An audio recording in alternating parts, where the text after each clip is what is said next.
നമ്മളിപ്പോൾ ഈ സംഘമുഖത്തിന്റെ കാര്യം പറഞ്ഞ കണക്ക് പത്തനംതിട്ടയിലും ഒരു ന്യൂ ഇയറിനിടയിൽ എന്തോ ഒരു അതിക്രമം സംഭവിച്ചിട്ടുണ്ട്. പത്തനംതിട്ട ന്യൂ ഇയർ ആഘോഷത്തിനിടയിൽ പോലീസ് അതിക്രമം എന്നാണ് പരാതി.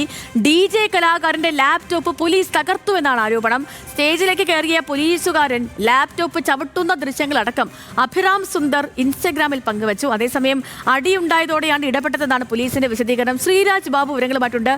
ശ്രീരാജ്, എന്താണ് അവിടെ സംഭവിച്ചത്?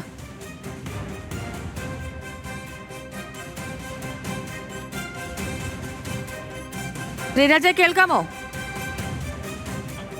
സേതു, തീർച്ചയായും. അതായത് ഇന്നലെ രാത്രിയിലാണ് ഇങ്ങനെ ഒരു സംഭവം ഉണ്ടാകുന്നത്.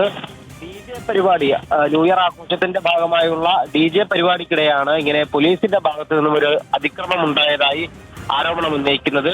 അഭിരാം കൊല്ലം പുനലൂർ സ്വദേശിയാണ്. ഇദ്ദേഹമായിരുന്നു പത്തനംതിട്ടയിൽ DJ പരിപാടി പാർട്ടി നടത്തിയിരുന്നത്. പോലീസ് ഒരു സമയപരിധി നിശ്ചയിച്ചിട്ടുണ്ടായിരുന്നു. എന്നാൽ ആ സമയപരിധി കഴിഞ്ഞും അല്പസമയം കൂടി ഈ DJ പരിപാടി നീളുകയുണ്ടായി. അങ്ങനെയാണ് പോലീസ് ഈ വിഷയത്തിലേക്ക് ഇടപെടുന്നത്. അങ്ങനെ പോലീസ് ഈ സ്റ്റേജിലേക്ക് കയറുകയും ഇവരെ അതിക്രമിക്കുകയും ലാപ്ടോപ്പ് ചവിട്ടിപ്പൊട്ടിക്കുകയും ചെയ്തു എന്നാണ് ഇവരുടെ ആരോപണം. എന്നാൽ പോലീസ് ഈ ആരോപണം നിഷേധിക്കുന്നുണ്ട്. അവിടെ പരിപാടിക്കിടയിൽ അടി ഉണ്ടായ സാഹചര്യത്തിലായിരുന്നു പോലീസ് ഇടപെട്ടത് എന്നാണ് പോലീസിന്റെ ഭാഗത്തു നിന്നും ഉണ്ടാകുന്ന ഒരു വിശദീകരണം. ലാപ്ടോപ്പ് ചവിട്ടി പൊട്ടിച്ചു എന്നത് അടിസ്ഥാനരഹിതമായ ആരോപണമെന്നും പോലീസ് പറയുന്നുണ്ട്. പക്ഷേ ഈ